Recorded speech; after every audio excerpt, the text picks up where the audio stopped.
Do you have a laptop? Or do you have an all-in-one, this type of computers, and you want to use it as a secondary monitor, or maybe a laptop as well? It could be any of those. I'll show you what are your options. So I'm going to tell you the easiest way and the hard way. So basically, if you have the, for instance, an all-in-one, I saw few of them, like maybe it's rare to find something like that. This is all-in-one. You have, the output.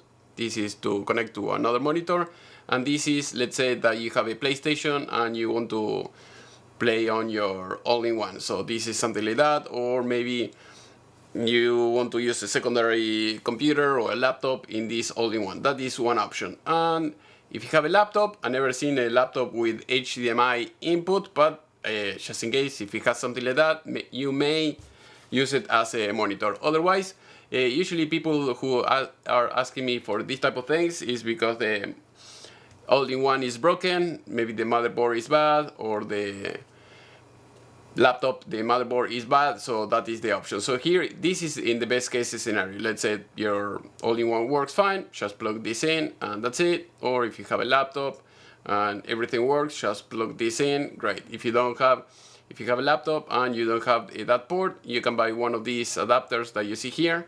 So that way you can capture, whatever you have inside of the laptop. Or I mean, in the PlayStation, let's say, in the laptop. So usually is USB-C capture card. There you go. You have to buy something like that, and that's it. So make sure that it will work with Windows, Mac, or whatever. Otherwise, you're going to find that some of these things are not going to work with some computers.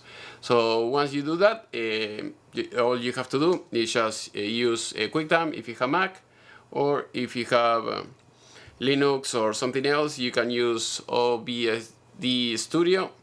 You can use the software, and then you can use it, to record whatever you want to record, or just to play, let's say, PlayStation in this example.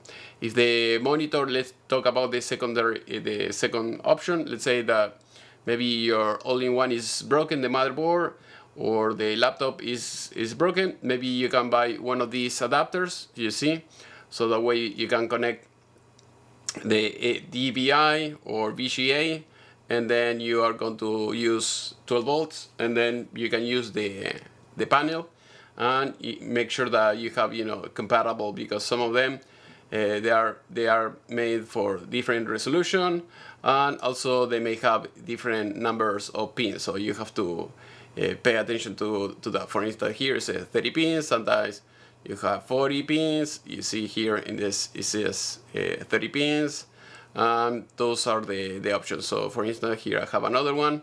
So with this, is like building your own monitor with the panel that you have already. So here you have the menus, here is the port that you see here, and that's it. So this is 30 pins, and make sure that it's compatible with the panel that you have. So here, for instance, I have another one. I'll try to leave you in the video description if you want a link, so that way you can buy this type of things. Here an adapter.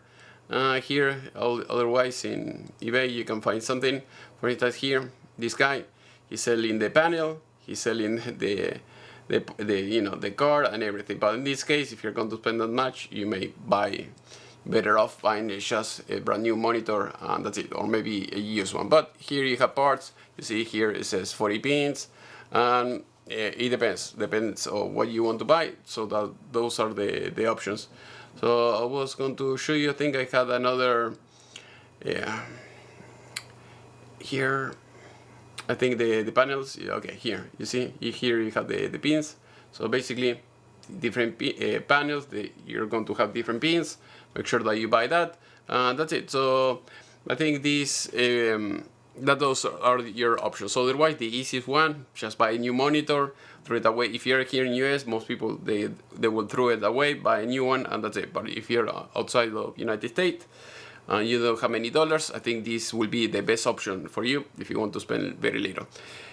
Hopefully this video was useful. If you have any question, please let me know, section below, and see you next time.